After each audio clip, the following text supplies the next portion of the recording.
365 Não temas, 18 de janeiro, Neemias capítulo 4, versículo 14. E olhei e levantei-me, disse aos nobres e aos magistrados e ao resto do povo: não os temais, lembrai-vos do Senhor, grande e terrível, e pelejai pelos vossos irmãos, vossos filhos, vossas mulheres e vossas casas.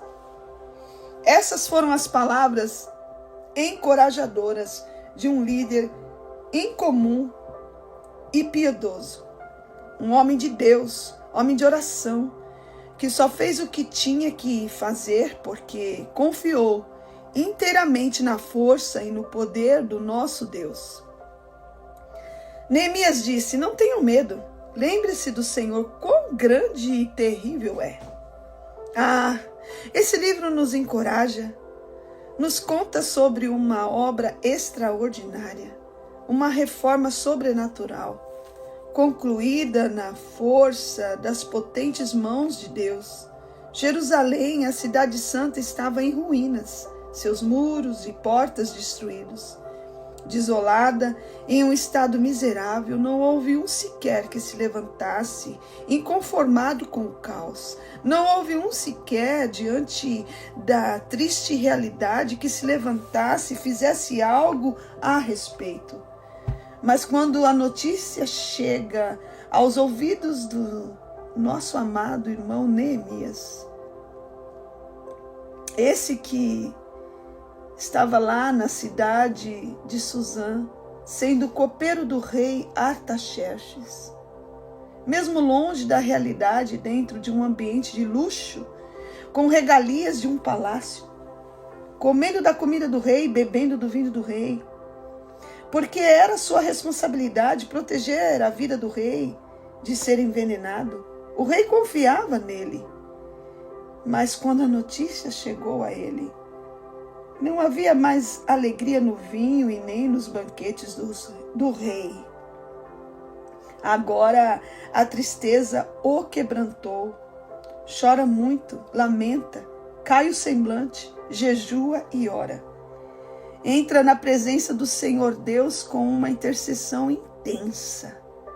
Sente a dor de seus irmãos como fosse a sua própria dor. Se aproxima de Deus tendo a consciência que fora o pecado que resultou a destruição, o fracasso, o cativeiro, a derrota, a vergonha de sua nação. Ele chora, pedindo perdão ao Senhor pelos pecados do povo, pelos pecados de seus pais e pelos seus próprios pecados.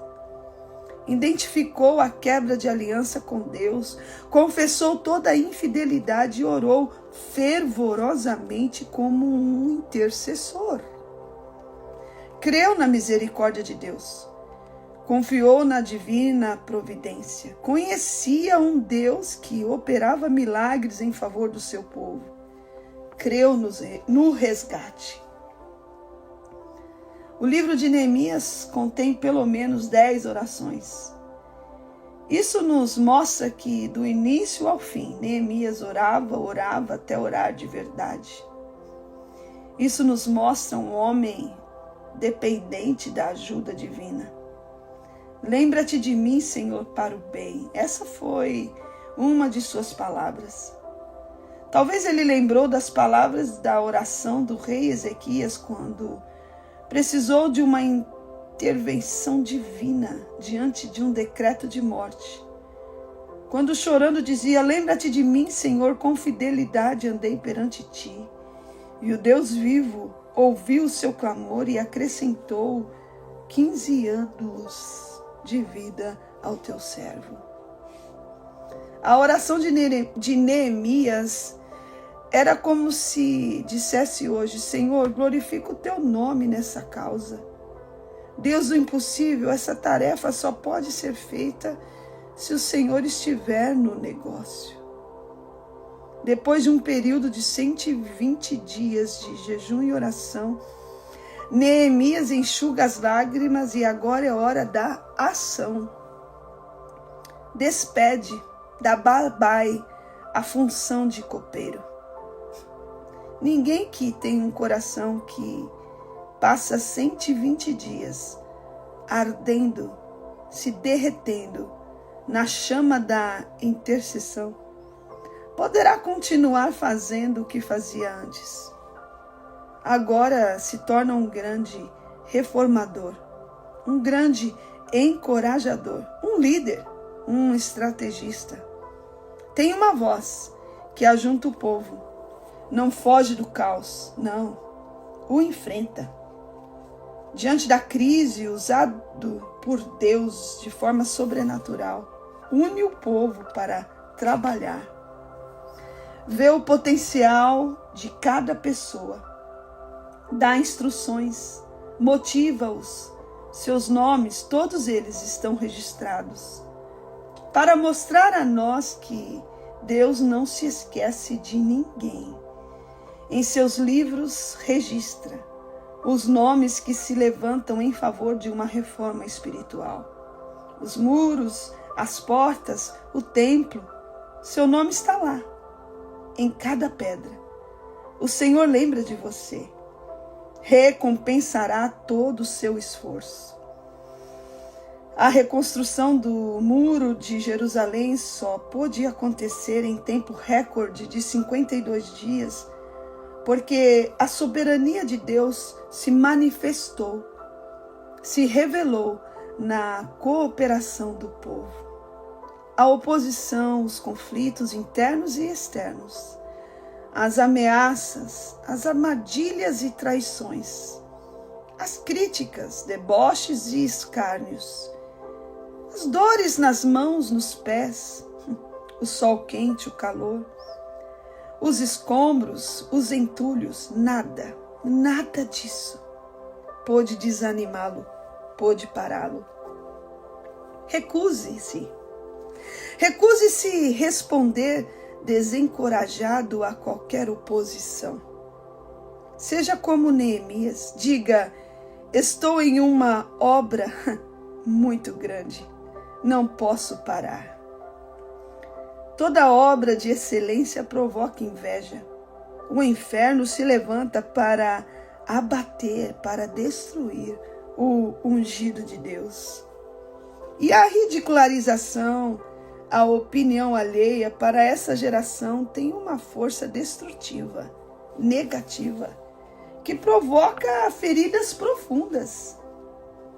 As vozes amargas que não crê no projeto de Deus, que não crê no sonho de Deus, que não crê no chamado, que não crê na obra, são como flechas. Mas para os principais, os magistrados, o povo, os líderes, os chamados, os que estão envolvidos na reforma de Deus, há espadas, lanças e arcos, à disposição da armadura espiritual para a defesa. Se revistam delas e coloquem seus corações e mentes na obra do Senhor e no modelo de Neemias, que incansavelmente conseguiu pôr em ação o plano de defesa, ajudando um ao outro, um pelo outro, unidos, não isolados, mas juntos. Enquanto uns trabalhavam, outros estavam de guarda, posicionados como atalaias. E mesmo os que estavam trabalhando com uma mão na obra, a outra mão estava na espada. Junto do líder Neemias estava um que tocava a trombeta, atento, vigilante, caso fosse necessário. Seu sopro, seu fôlego, soaria o som, onde todos ouviriam e lembrariam dos grandes feitos do Deus de Israel, que peleja, que batalha a guerra de seu povo, que vence as lutas pelo seu povo. Esse é o Senhor dos exércitos. Sim, o som da trombeta lhes diriam isso em seus corações. Ah, que obra magnífica! A pressão não os abateu. Ao contrário, trabalhavam até o céu ficar estrelado. Imagino eu que, ao olharem as estrelas, lembravam da promessa que Deus havia feito ao seu pai Abraão, o pai da fé.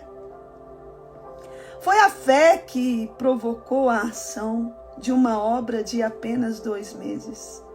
Foi a fé que não os permitiu recuar diante da oposição. Independente se essa oposição era aberta ou secreta, anunciada ou discreta, o grande eu sou estava com eles. O engenheiro da reforma capacitou Neemias para fazer além dos muros. A cidade que estava vazia e desolada, agora as famílias retornam à sua pátria. O templo que estava destruído foi reformado em justiça e em santificação. Desde os líderes levitas e os sacerdotes, todo o povo passou pelo processo de viver a restauração, de viver o operar do Espírito Santo que luta em nós e por nós. É assim. Deus faz muito mais além. No não temas de hoje, no sentido geral, você como crente deve lutar pela salvação e a restauração de sua família, de sua cidade, de sua geração. Militando a boa milícia da fé. Levantar muro de proteção é levantar o nome de Jesus. Ele é a nossa salvação, nosso protetor fiel. Nossas forças jamais serão enfraquecidas quando vigiarmos e orarmos constantemente. Conclua essa obra na força e no poder do Espírito. Que todo esforço de suas mãos sejam para edificação do projeto de Deus. Ainda que o mundo inteiro zombe ou desacredite, sua intercessão fará toda a diferença. Não se conforme com o caos. Não se conforme com a miséria. Clame. Clame ao Deus vivo. Há uma grande obra para ser concluída. Haverá milhões e milhões de pessoas que levantarão o muro, que levará o nome que está acima de todos os nomes. Que brilhe esse nome, Jesus, Yeshua HaMashiach, para o louvor e para a glória do nosso Deus vivo. Para os Neemias de hoje, eu digo, não temas. O Senhor conta com a sua intercessão.